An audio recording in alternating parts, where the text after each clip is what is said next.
De nueva cuenta, la primera de las rampas de frenado con que cuenta la supercarretera Durango-Mazatlán fue el escenario en el que un vehículo quedó completamente destruido luego de utilizar dicha infraestructura para poder detener su unidad que se había quedado sin frenos. El chofer resultó con lesiones de consideración.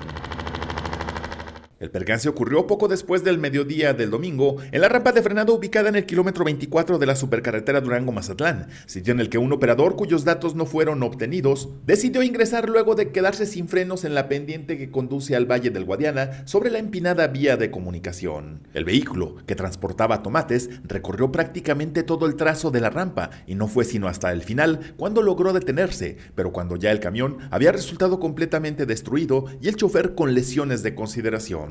Al sitio arribó de inmediato personal de Caminos y Puentes Federales, que a bordo de una de sus ambulancias trasladó a la víctima a un hospital de la capital, mientras que personal de la Dirección Municipal de Protección Civil se encargó de descartar riesgos de incendio por algún derrame de fluidos. De los procedimientos administrativos posteriores se hizo cargo la Guardia Nacional, que determinará además la causa del aparatoso percance. Con imágenes de Joel Carrillo, informó para Tiempo y Espacio Luis Lozano.